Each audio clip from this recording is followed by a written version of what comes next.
Have you ever felt completely mortified because you couldn't understand or speak English properly in a crucial moment?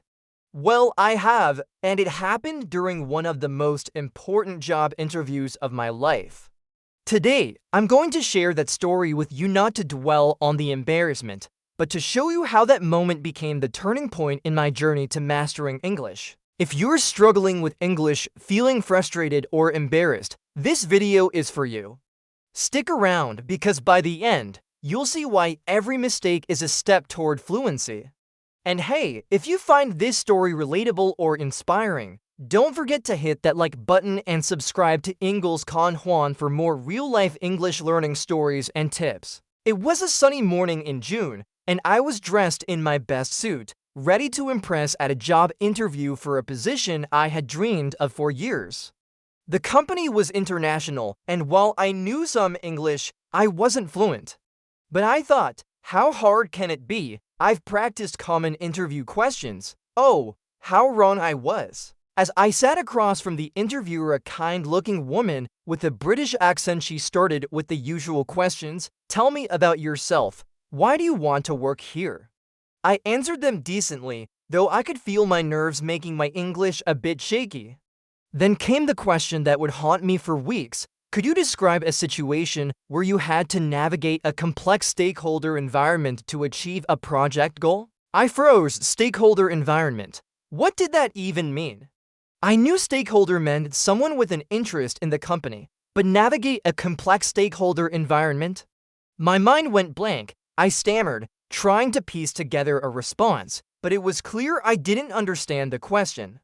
The interviewer, seeing my struggle, tried to rephrase it, but that only made me more flustered. I ended up giving a vague answer about teamwork, something like, well, in my previous job, I worked with different teams to complete projects on time. I knew it wasn't what she was looking for. She smiled politely, but I could tell she was underwhelmed. During the interview, I tried to keep my composure, but inside, I was panicking. She kindly asked, would you like me to repeat the question? I nodded, grateful for the chance, but even the second time, I couldn't grasp the full meaning. My response was weak, and I felt the opportunity slipping away. As I left the interview, a wave of embarrassment washed over me. I had prepared for days, but one misunderstood question had thrown me off completely. I was frustrated with myself. Why hadn't I studied more? Why didn't I ask for clarification?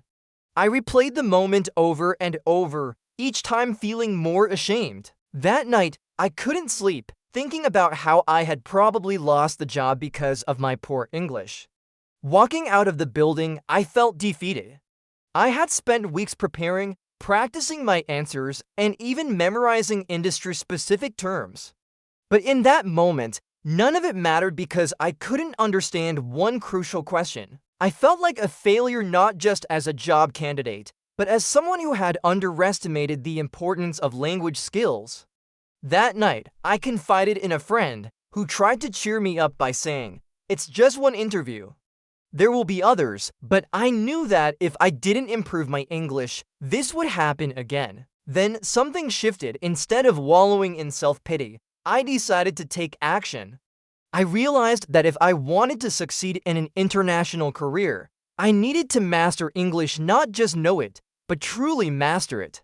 I thought if I had studied more, I might have understood that question. That if became my motivation. I enrolled in an intensive English course, started watching English movies without subtitles, and found a language exchange partner. Every day, I pushed myself to learn new words, practice speaking, and most importantly, not be afraid of making mistakes.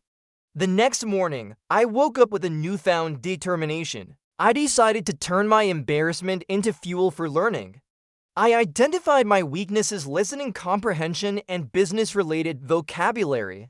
I subscribed to English learning podcasts, joined online forums to practice writing, and hired a tutor for weekly speaking sessions. I also made a habit of reading business articles in English every day, looking up words I didn't know and using them in sentences. Over time, I learned key workplace expressions. For example, Stakeholder management means dealing with people who have an interest in your project. Navigating a complex environment means handling tricky situations with multiple factors. I practice conditional structures too, like if I had known that term, I would have answered better, which helped me reflect on my past mistakes and how to avoid them. It wasn't easy. There were days when I felt like giving up, when my progress seemed to slow.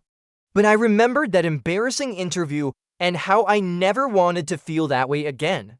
Slowly but surely, my English improved. I started understanding complex phrases, my vocabulary grew, and my confidence soared.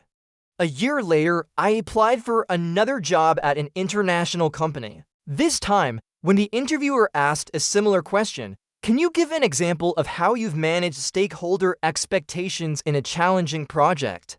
I smiled, knowing exactly what he meant. I gave a detailed response about a project where I balanced the needs of different departments to meet a tight deadline. The interviewer was impressed, and I got the job offer the next day. So, what's the lesson here? Mistakes are inevitable when learning a language, but they're also invaluable. That embarrassing moment was the catalyst for my improvement. If you're feeling frustrated or embarrassed about your English, remember that every mistake is a stepping stone to fluency. Don't let fear hold you back. Embrace the challenges, learn from them, and keep pushing forward. Here are some tips from my journey that might help you. 1. Focus on listening comprehension. Practice with podcasts, audiobooks, or English radio. Try to understand the context, not just individual words. 2. Expand your vocabulary. Learn words and phrases specific to your field. Use flashcards or apps to memorize them. 3. Practice speaking regularly. Find a language partner or join a speaking club. The more you speak, the more confident you'll become. 4. Don't fear mistakes. Every error is a chance to learn. Keep a journal of your mistakes and review them. 5. Set realistic goals. Break your learning into manageable steps.